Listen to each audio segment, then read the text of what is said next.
Na rušnej stanici v strede mesta medzi klopkaním topánok a šumom ranného zhonu sa ich pohľady stretli. Len na chvíľku. Krátky moment, ktorý bol pre mozog dlhý ako večnosť. Ona stála s kávou v ruke, trocha zamyslená, trocha unavená po noci bez spánku. On čítal knihu, klasiku, čo sa už dnes veľmi nečíta. Kútiky jeho úst sa zdvihli, keď si všimol, že si ho prezerá. A v tej chvíli bum. Ten prvý záblesk zvedavosti, vzrušenia, túžby, to bol mozgový wow efekt. Obaja sa otočili.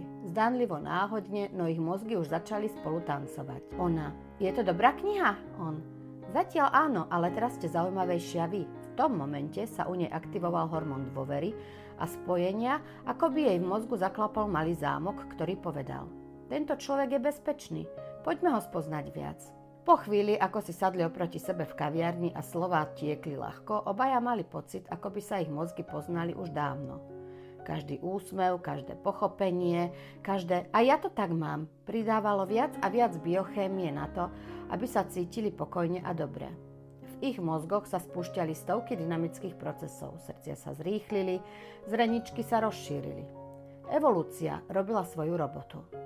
Ale z ich pohľadu to všetko vyzeralo tak jednoduché. Jedna náhodná stanica, jedna káva a jeden krásny príbeh, čo sa práve začal.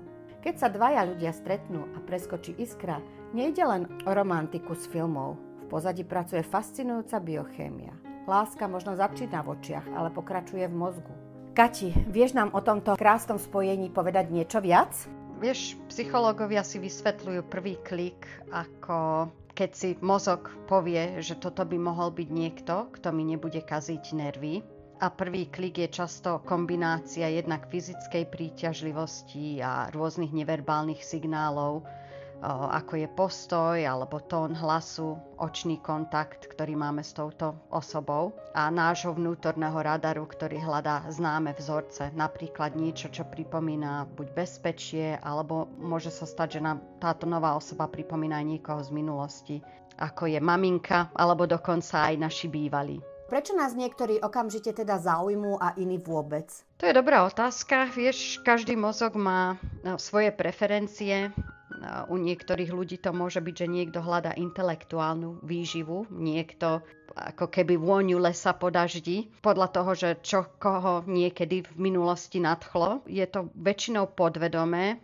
Hľadáme v podstate niekoho, kto zapadá do takej našej osobnej skladačky, ktorú sme si vytvorili za celý život. Lebo v podstate my sa vyvíjame už od prvého dňa, keď sa narodíme a rôzne skúsenosti, ktoré naberáme aj s partnermi alebo dokonca aj s členmi rodiny, ako sú naši rodičia. To sú také prvé vzorce, od ktorých sa učíme všetko o vzťahoch. Tak z toho si vytvárame aj preferencie podľa toho, čo nás stimulovalo alebo čo sme mali radi. Aké mechanizmy sa nám spúšťajú pri zamilovaní? To je mix rôznych, celej biochémie. Môžeš si predstaviť, že je to skoro taký chemický koktail, kde máme mix jednak dopamínu a oxytocínu, serotonínu, adrenalínu, čiže to máme mix aj neurotransmiterov, aj rôznych hormónov. Je to ako keby taký koktail, za ktorý by sa nehanbil vôbec žiaden barman, ani v hipsterskom bare. Jednak dopamín je neurotransmiter, ktorý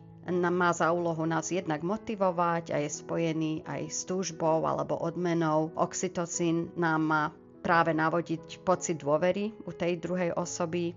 Čo je zaujímavé, že hladina serotonínu sa nám dokonca znižuje, hlavne v takých skorých štádiách, keď sa zamilovávame do nejakej osoby. Navodí nám to taký stav podobný obsesii. Vieš, možno, že si to zažila aj ty, že keď si zamilovaná čerstvo, tak človek myslí často na túto osobu alebo objekt túžby a sme viacej ako keby odpojení od reality. No a práve preto nedokážeme prestať myslieť na túto osobu alebo si neustále až tak obsesívne kontrolujeme telefón, či neprišla správa. Naše vnímanie sa zužuje ako v tuneli, že vidíme len a len túto novú osobu, ktorú sme stretli a ktorá sa nám stáva ako keby takým centrom nášho vesmíru. No a tým nás emócie unášajú ako na horskej dráhe, lebo vieš si predstaviť, že keď niekoho stretneš a tá osoba sa ti páči a tá biochémia takto v nás pracuje, tak pociťujeme rôzne pocity, ako je eufória, očakávanie, napätie, nervozita a tak ďalej. Takže ozaj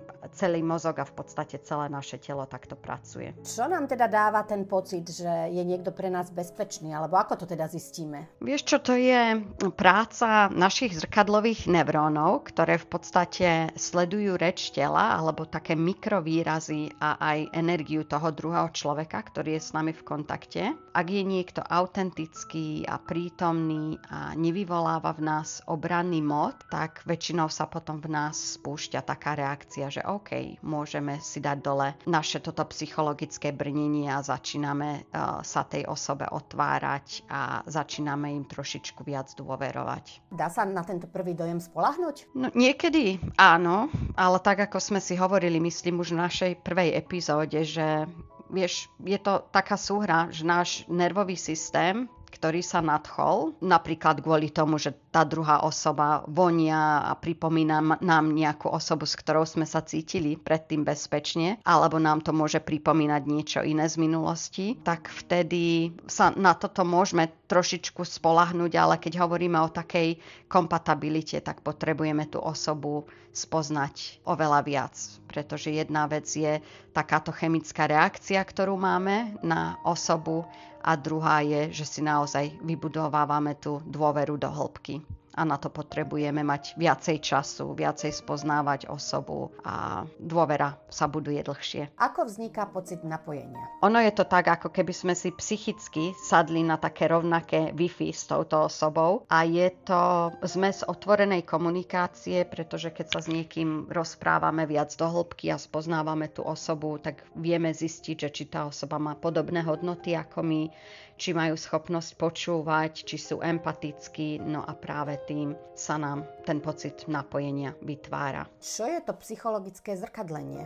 To je pojem, s ktorým som sa tiež stretla. To je zase, keď niekto začne používať v podstate buď rovnaké výrazy ako my, alebo sa vie nakláňať podobne, alebo sa smeje našim vtipom. Takže to je ako keby sme my alebo oni zrkadlili to naše správanie, aj tú komunikáciu. Vytvára v nás pocit porozumenia a spojenia, čiže takto vzniká aj tá empatia. Často spomínaš tú kompatibilitu. Dá sa táto aj vybudovať? Dá sa na nej popracovať? Alebo je to proste niečo dané, že musí ten človek to mať a musí nás to osloviť? Ono je to trošičku tak, ako keď kupujeme IKEA nábytok, že niekedy nám môže chýbať skrutka a vtedy musíme nájsť takú nejakú cestičku, ako ju nahradiť vlastným riešením. Opäť tá kompatibilita je hlavne o tom, že poznávaš toho človeka. Je jedna vec, keď niekoho stretneme a tak ako som spomínala, že tá biochémia teda pracuje a že nás na tom človeku niečo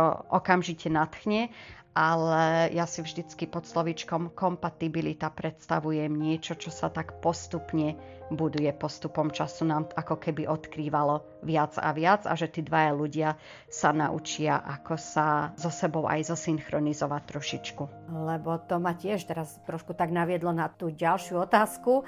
Rozdiel medzi chemickou iskrou a teda tou dlhodobou kompatibilitou. Páči sa mi, ako používaš to slovíčko iskra.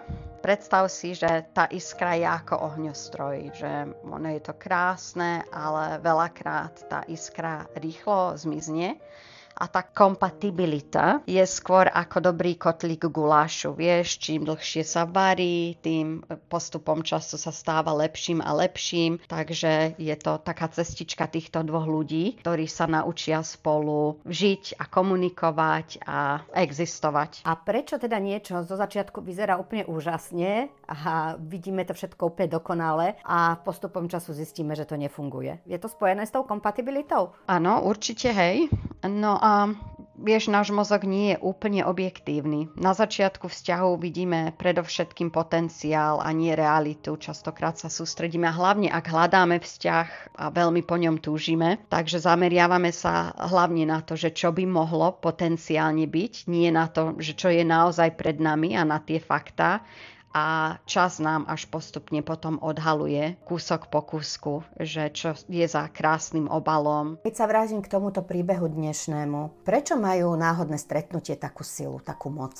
Že nám tak aj nadlho utkvejú v pamäti. Áno, určite sa stávajú takéto prípady a niektorí ľudia nám utkvú viac v pamäti ako iní. Ono je to niekedy aj tým, že nám to naruší takú tú našu každodennú rutinu. Náš mozog ako keby miloval také pozitívne prekvapenia, najmä tie, ktoré sú spojené s takýmito príjemnými emóciami. No a vieme si ukladať potom rôzne výnimočné spomienky a tým, že náš život každodenný vie byť často predvídateľný, tak aj taký najmenší zázrak pôsobí možno ako scéna z filmu. Takže je to taký iný zážitok. Dnešná doba, to randenie sa trošku zmenilo, ako bolo za našich mladých čias. A pripravuje nás teda toto moderné randenie o takéto wow efekty a momenty? No, záviselo by asi, koho sa opýtaš.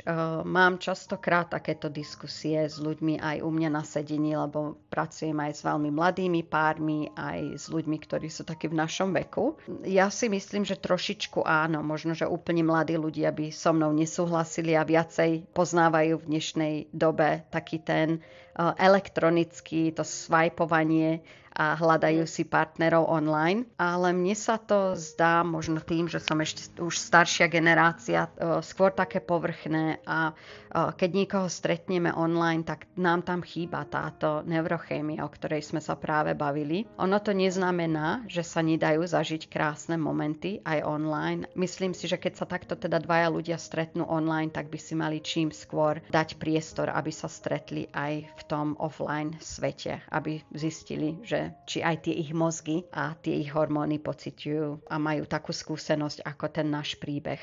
Spomínala si teda, že ten zrelší vek, tak by ma tiež zaujímalo, že či sa tá sila zamilovania alebo intenzita zamilovania mení s vekom? Určite áno. Zrelší vek, ja sa na to pozerám, že to je ako víno, že čím staršie, tak tým lepšie.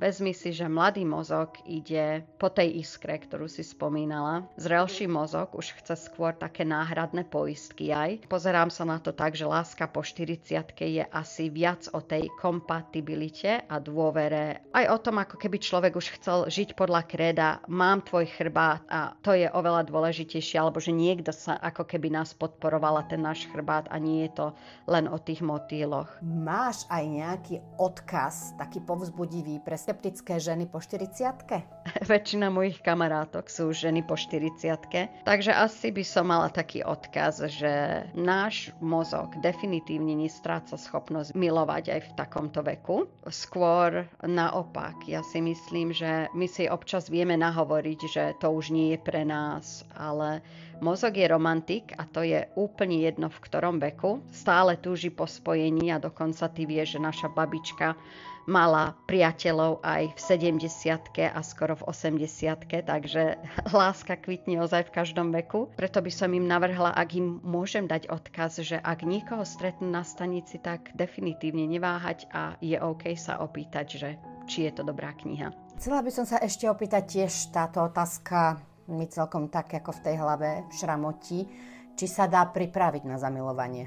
Alebo je to proste taký ten ikonický blesk z čistého neba? Hej, to je tiež zaujímavá otázka. Ono aj sa dá na to pripraviť, len asi všetkých sklamem. Ono sa nepripravujeme na to tak, že sa začneme pripravovať tým, že budeme hľadať, ale skôr tým, že si dopredu povieme, že ak by sme náhodou niekoho takto stretli, tak chcem, aby sme boli viacej prítomní. Zamilovanie definitívne potrebuje priestor. Ten nevznikne, keď sme v strese, alebo v cynizme, alebo v permanentnom móde ochrany. Takže si myslím, že je dobré, keď ľudia popracujú na tom, aby boli hlavne v pohode, v pokoji. A tuším, v prvej epizóde sme to preberali, to prvé stretnutie tiež, že keď to človek berie s humorom a je v podstate otvorený akejkoľvek novej skúsenosti, tak je to vtedy tá najlepšia príprava, akú môžeme mať. No len vieš, hlavne teda v tom vyššom veku už sú tie ženy, alebo teda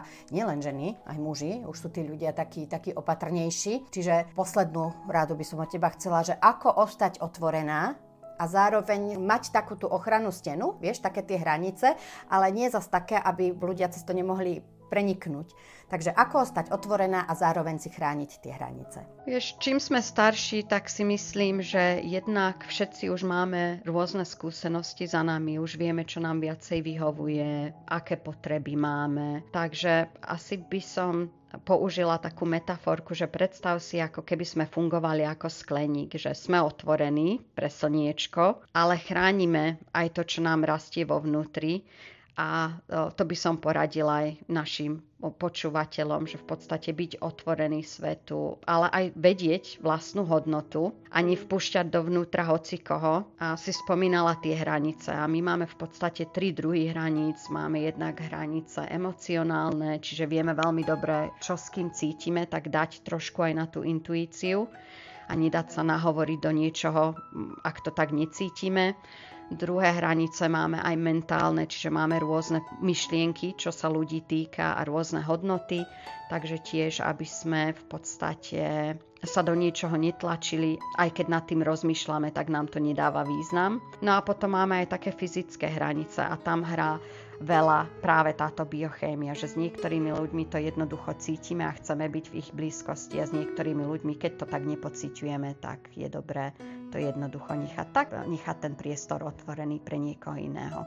Tie hranice, keď už sme si my vedomí, že ako to cítime, aké máme potreby, tak je to úplne v poriadku sa o tom porozprávať. A čo je krásne už v tomto veku, keď sú ľudia po 40 a majú za sebou rôzne skúsenosti, tak sa aj cez tie predošlé vzťahy kopec vecí naučili. Čiže väčšinou už vie takýto zrelší pár jeden druhého viacej počúvať a nešlapú si po tých hraniciach a skôr to rešpektujú.